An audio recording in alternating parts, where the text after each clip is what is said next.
Hello everyone, I just finished cleaning up this doll, so we're going to have a look at her. This is called a Wernike doll.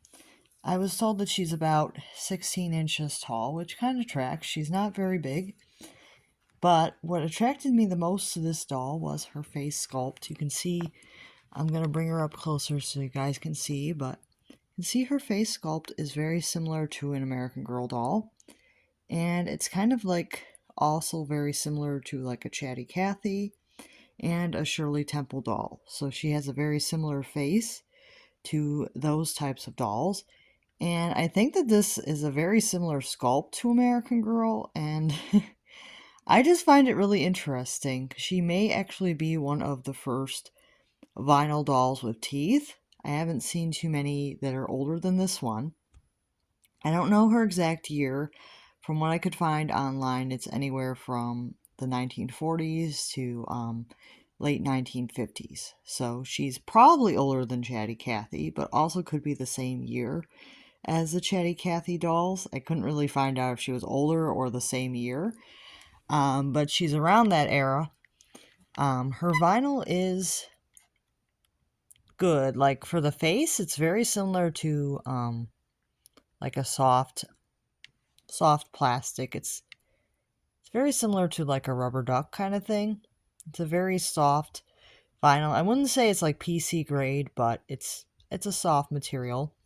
She does have really pretty sleep eyes. You can see that they're pretty blue, decal blue. And they do open and close pretty good still. She has some nice face paint with the brows and the lips and the cheeks. There's a little bit of paint missing inside of her mouth, but it's not too bad. And I guess a little bit of paint missing on the one side of her lip. But it's not bad, really. Like, the face paint is pretty good. She's got her teeth still painted. Her cheeks are still pretty rosy. So her face up is pretty good considering the age of the doll. She does have rooted hair. You can see here. I think most of her plugs are still full because her hair is still pretty full except for on the very top here. The hair is still very full. But it's possible that it's supposed to lay like this and it's just not brushed properly, but I'm going to be a little bit careful with her because she is older doll. So this is like a harder plastic. So her limbs and her body are made of a harder plastic. And when you pick her up, I don't know if she'll do it on camera, but she does actually make a crying noise.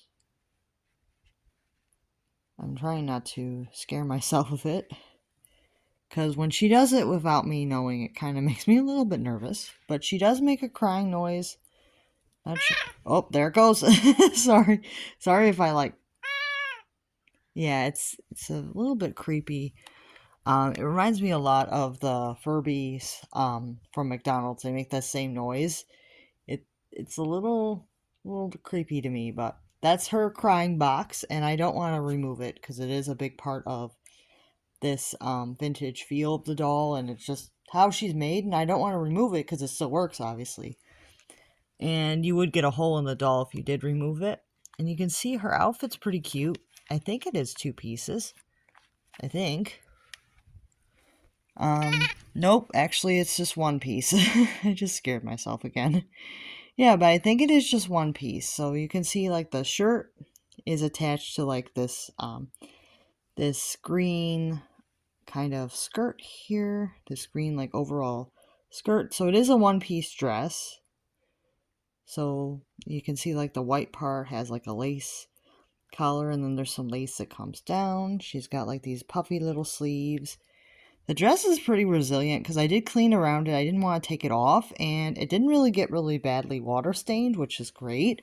I was a little worried that I was going to wreck the dress trying to clean her, but I didn't, thankfully, because the dress is not badly water stained from me trying to clean her, which is nice. And then she has this little red apron here with this nice embroidery here.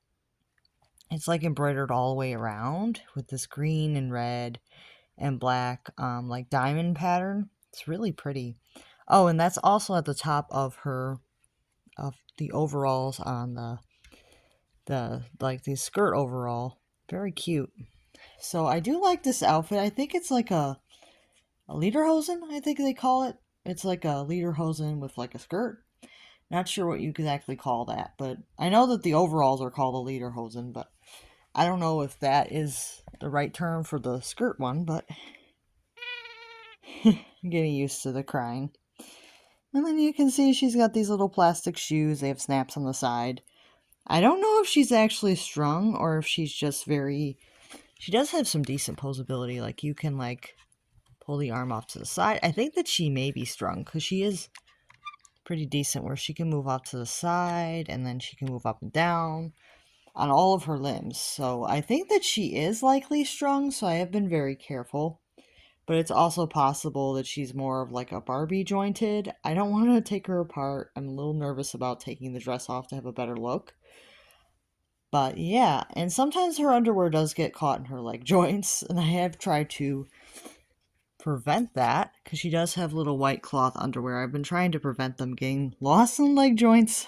But yeah, this is a very cute doll.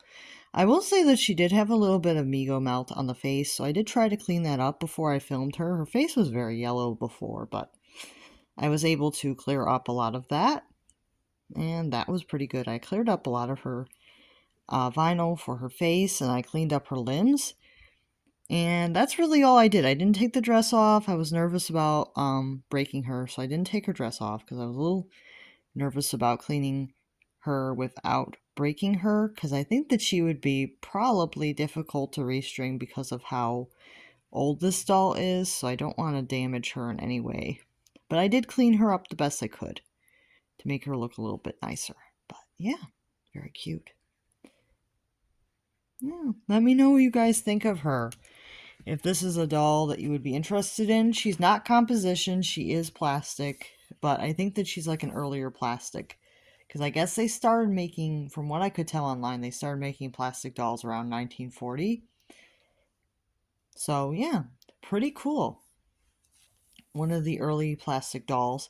I'm thinking that she's more likely inspired by like Shirley Temple and like early composition dolls, rather than like Daddy Kathy, because I think unless she's the same year, which I don't think so, she likely predated that. So I'm thinking possibly Shirley Temple and like early composition was the inspiration for this one. Very cute. So I'll see you guys real soon. Make sure to like and subscribe.